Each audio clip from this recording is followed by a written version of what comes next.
करने से जीव पवित्र हो जाता है। हमारे कर्मकांड के पद्धति में सर्वप्रथम जल पिलाया जाता है और आचार्य लोग मंत्र बोलते हैं, ओम केशवाय नमः, ओम नारायणाय नमः, ओम माधवाय नमः। ये कोई मंत्र थोड़ी है, ये तो भगवान का नाम ही तो है।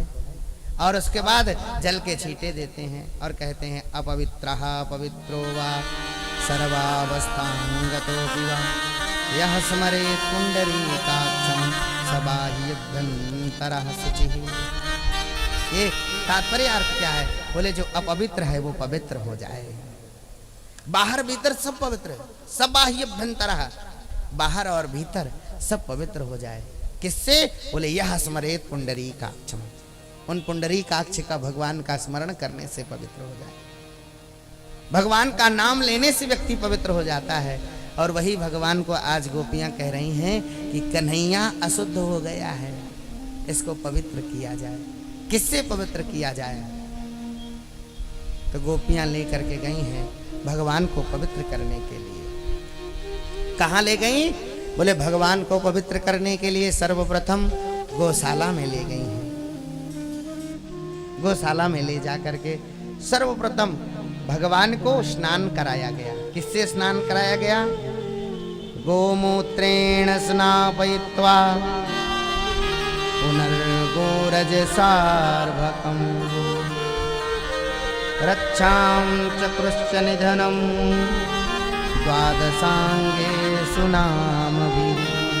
सर्वप्रथम भगवान को गोमूत्र से स्नान कराया गया। सर्वप्रथम भगवान को गोमूत्र से स्नान कराया गया, फिर भगवान को गोबर से स्नान कराया गया, फिर भगवान को गोरज लगाई गई। आज भगवान आनंदित हो गए, प्रमोदित हो गए। बोले जिन गो माता की सेवा के लिए इसमें ब्रजमंडल में आया हूं, आज उन्हीं गो माता की कृपा से आज मुझे उन्हीं के गोबर गोमूत्र से स्नान कराया जा रहा है। भैया बहुत ध्यान देने की बात यहाँ पर यह है कि संसार में ऐसा कोई भी नहीं है, कोई भी नहीं है जिसके मलमूत्र में पवित्रता हो। संसार में ऐसा कोई भी नहीं है जिसके मलमूत्र में पवित्रता हो, लेकिन एकमात्र गौ माता ऐसी है जिसके मलमूत्र में भी पवित्रता है, केवल एकमात्र। हम कितने भी प्रकार के बीमारियों से उन गोमूत्र का सेवन करने से बच जाते हैं।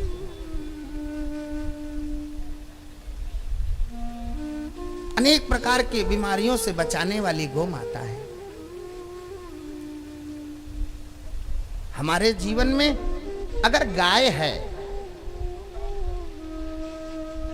देखो आजकल डुप्लीकेट का भारी जमाना चल रहा है। डुप्लीकेट का भारी जमाना चलता है। ऐसा नहीं है कि घी के डिब्बे में लिखा रहता है शुद्ध देसी गाय का घी लिखा रहता है, लेकिन वो शुद्ध नहीं होता। अगर अरे शुद्ध है तो लिखने की तुमको जरूरत क्या है?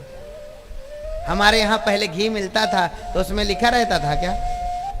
कहीं भी नहीं लिखा रहता था, कुछ भी नहीं लिखा रहता था, क्योंकि पहले कभी मिलावट होती ही नहीं थी। पहले किसी चीज में मिलावट होती थी? पहले कभी मिलावट नहीं होती थी। लेकिन आजकल सरकार ने कहा है भैया 30% आप मिला लीजिए, किसी भी चीज में मिला करके बेचिए, छूट है। ज्यादा मिलाएंगे तो पकड़ हो जाएगी। अब सरकार ने 30% कहा है तो जनता बेचारी कितने परसेंट मिला के बेचेगी? कितने आश्चर्य की बात है। हम गाय का दूध अगर अभी कहें कि हमको 1000 लीटर देसी गाय का दूध लाइए तो नहीं मिलेगा, और हम कहें भैया 1000 लीटर घी ला के दे दीजिए, बोलेंगे महाराज 1000 क्या, लाख लीटर आपको मंगवा देते, अभी लीजिए, तुरंत लीजिए। अरे दूध से ही तो घी बनता है, और दूध नहीं है तो घी कहाँ से आ गया इतना है? ये व्यक्ति विचार नहीं करता। लेकिन कढ़ाई में महाराज पीपा के पीपा घी, बोले क्या एक भंडारा? बोले देसी घी का भंडारा है। कितनी अशुद्ध चीजें हम ग्रहण करते हैं और फिर कहते हैं महाराज जी बहुत स्वास्थ्य ठीक नहीं रहता, क्या बताएं। उल्टी सीधी चीजें खा करके और फिर कहते हैं हम बहुत बीमार रहते हैं। पहले के व्यक्ति कितने मजबूत होते थे, क्योंकि शुद्ध और पवित्र वस्तु खाते थे। इसलिए कहने का तात्पर्य अर्थ केवल इतना है कि संसार में ऐसा कोई नहीं है कि जिसका मल मूत्र पवित्र हो, लेकिन एकमात्र विश्व ब्रह्मांड में केवल एक गौ माता ऐसी है कि जिसका गोमूत्र और गोबर भी पवित्र है महाराज। अभी अभी नासा के वैज्ञानिकों ने कहा है, शायद न्यूज के माध्यम से भी बताया गया है कि गोमूत्र में, देसी गाय के मूत्र में स्वर्ण के कण पाए जाते हैं। एक उन्होंने वैज्ञानिकों ने कहा है। और मिलावट की बात इसलिए कहा कि दिखते गाय जैसे होती है लेकिन गाय होती नहीं। वो दूध तो हजारों लीटर दे देगी वो, लेकिन वो गाय नहीं है। हमारे यहाँ शास्त्रों में गाय किसको कहा जाता है, ये अत्यंत जरूरी है जानना। गाय किसको कहा जाता है? हमारे यहाँ शास्त्रों में गाय कहा जाता है शासनादिमत्वम गोत्वम, जिसके श्वसन होता है।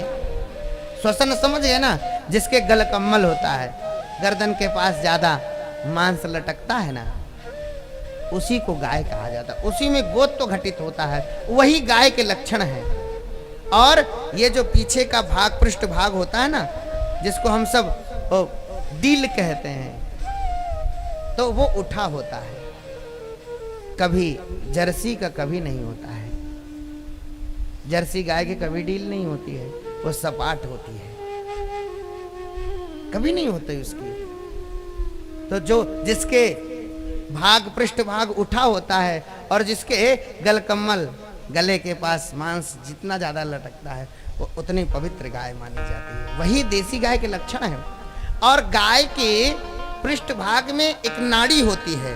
पृष्ठ भाग में ही देखेंगे नाड़ी एकदम पीठ पे ही बीच में है, एक गोला जैसा चक्र बना रहता है। एकदम गोले पे ही एक चक्र बना रहता है। वो चक्र कोई और नहीं है, वो सूर्य नाड़ी है, जिसका संबंध सीधे सूर्य से होता है। इसलिए गाय परम पवित्र होती है। अब जब सूर्य की किरणें उस गाय के ऊपर पड़ती है तो सूर्य के तेज को भी गाय खींच लेती है अपने अंदर, और खींच करके वो जो सूर्य के किरणों में जो पौष्टिक तत्व हैं वो दूध के रूप में प्रकट होता है, गोबर के रूप में, गोमूत्र के रूप में हम सबको मिलता है।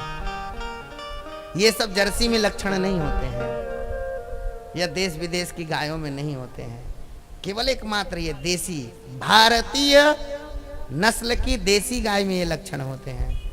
देसी बनो विदेशी नहीं, ये लक्षण उसमें होते हैं। चलिए, ये बात तो आप सब जानते हैं। माने तो अच्छा है, ना माने तो राम जाने।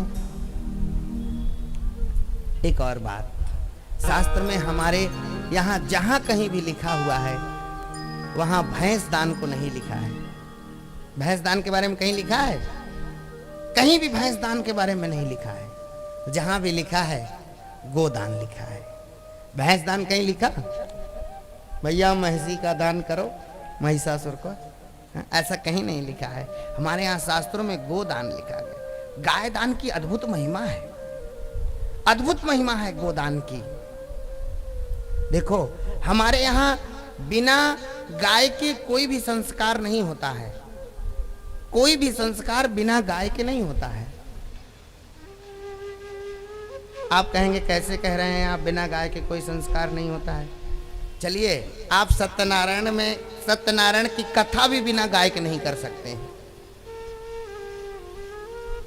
बिना गाय के सत्यनारायण की कथा भी नहीं कर रहे हैं, और आप बिना गाय के सत्यनारायण की कथा कह रहे हैं तो फल भी नहीं मिलता है। चाहे रोज सत्यनारायण की कथा करो, कुछ भी फल नहीं मिलने वाला है रोज। अब आप कहेंगे कैसे? देखो, सत्यनारायण की कथा करोगे तो दीपक जलाओगे? दीपक जलाओगे कि नहीं जलाओगे? आटा भून करके कुछ पंजीरी तो बना के तैयार रखोगे? पंचामृत बनाओगे तो दीपक जलाओगे, तो दीपक किससे जलाओगे? किससे जलाओगे? बोले गाय के घी से महाराज। भैंस के घी से दीपक जलाने से देवता स्वीकार नहीं करते हैं, शास्त्र में लिखा है। और अब बाहर का मार्केट का घी ला करके अगर दीपक जला रहे हैं तो मार्केट के घी में चर्बी आती है, ये सब कोई जानता है। और फिर भी हम 100 दीपक कहो तो लगा दे भगवान को, कैसे भगवान प्रसन्न होंगे? हम विचार अपने से कर सकते हैं। फिर आप कहेंगे कैसे करें, फिर कैसे जिए, कैसे पूजा करें भगवान के, कैसे पूजा करेंगे? तो आपके पास देसी गाय का घी नहीं है तो तिल का तो तेल है, सरसों का तेल तो है। इन तेलों का प्रयोग करके दीपक जलाओ। जरूरी नहीं है कि देसी वाला घी ले आओ मार्केट से खरीद के, जो जिसमें चर्बी मिला हुआ है। उस घी से आप व्यंजन बना करके भी भगवान को दोगे तो भी भगवान नहीं लेंगे उसको। कैसे ग्रहण कर सकते हैं? भगवान अशुद्ध वस्तु ग्रहण नहीं करते हैं। इस चीज का विचार हमको अपने मन में करना है। अशुद्ध वस्तु हम खाते हैं तो बीमार हम होते हैं। जितना भी हो सके पवित्र वस्तु ग्रहण करिए। अरे हमारे यहाँ एक व्यक्ति कह रहे थे, एक महात्मा कह रहे थे कि बोले जितना खाएंगे अच्छा खाएंगे, नहीं भूखे रहेंगे आराम से। जितना खाएंगे अच्छा खाएंगे, नहीं भूखे रहेंगे। ये भूसा जैसा मत खाओ। तो हमारे जीवन में पवित्र वस्तु हम ग्रहण करें, पवित्रता का ध्यान रखें अपने जीवन में। कोई जरूरी नहीं है कि घी से ही छौंका हुआ दाल हो। अरे सरसों के से बना लो, क्या है दिक्कत? अच्छी वस्तु तो मिलेगी, पवित्र बढ़िया। अपने घर का सरसों, अपने घर का तेल, पवित्र वस्तु तो हमारे अंदर जाएगी। और अशुद्ध वस्तु हमारे अंदर जाएगी तो हमारा मन अशुद्ध ही होगा। फिर हमारे मन में अच्छे विचार क्यों नहीं उठते हैं? क्योंकि ऐसा खाया है तो विचार कैसा आएगा? अब व्यक्ति पी लेता है तो कैसा बकता रहता है? क्योंकि उसके अंदर अशुद्ध वस्तु चली गई है। पी करके व्यक्ति अच्छा बोलता है, कभी कभी अच्छा नहीं बोलता है। क्यों? क्योंकि उसके अंदर अशुद्ध वस्तु चली गई है। उसी प्रकार हमारे अंदर ये अनेक प्रकार की चीजें, अशुद्ध वस्तुएं जैसे हृदय में जाती हैं तो हमारे अंदर अच्छे विचार प्रकट नहीं होते कभी। लिखा हुआ है शास्त्र में, आहार शुद्ध हो सत्व शुद्धि हो। आहार शुद्ध होगा तभी हृदय शुद्ध होगा। बिना गाय के कुछ भी नहीं। गाय ही बैतरणी पार कराती है, भैंस बैतरणी पार नहीं कराती है। अरे बैतरणी छोड़ो, एक तालाब आपका भैंस नहीं पार करा सकती है। एक तालाब में अगर पार करना हो और भैंस की पूंछ पकड़ लो कि चलो पार कर देगी,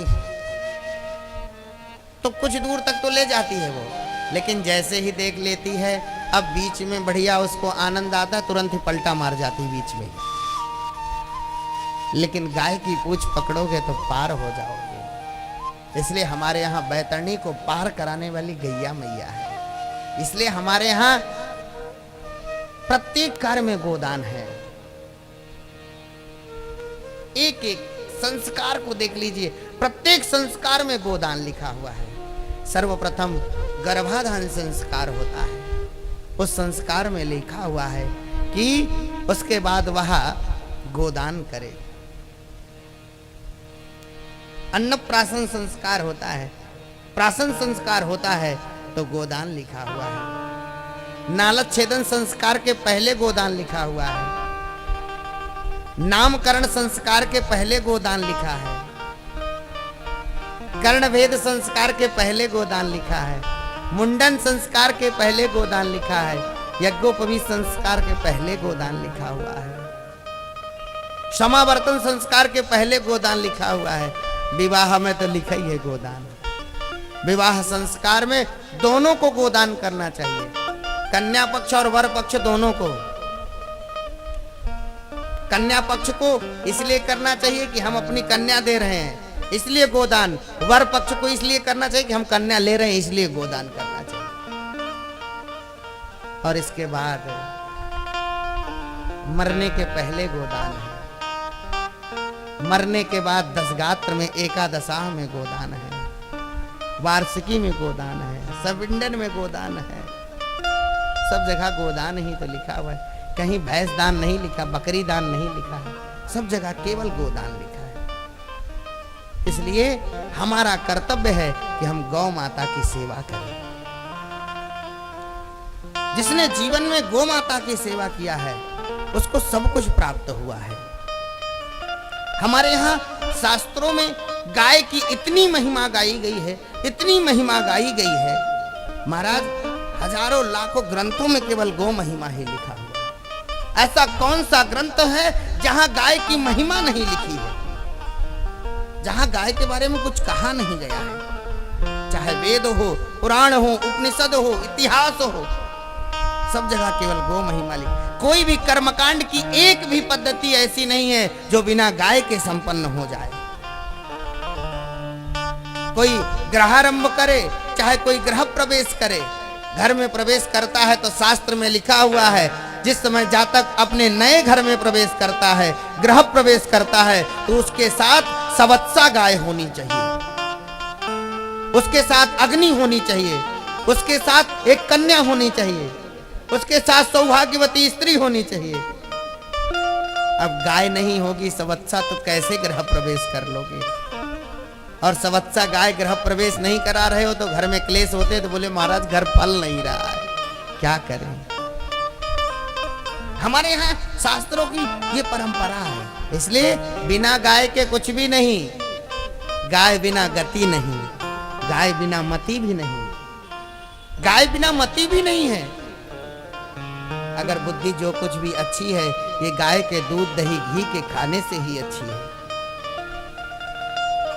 आपके 2 बच्चे हैं तो प्रयोग कर लीजिए, एक बच्चे को बढ़िया भैंस का दूध पिलाओ और दूसरे बच्चे को शुद्ध देसी गैया का दूध पिलाओ, फिर देखो बुद्धि किसकी तेज होती है, भैंस वाले की कि गाय वाले की? देख लो। जिसने गाय का दूध पिया है महाराज,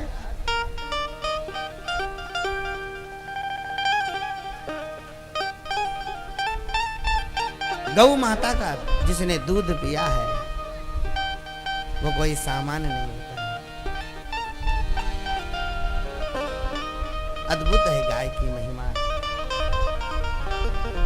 अद्भुत है गाय की महिमा। इसलिए जीवन में हमारे गौ माता जरूर होनी चाहिए।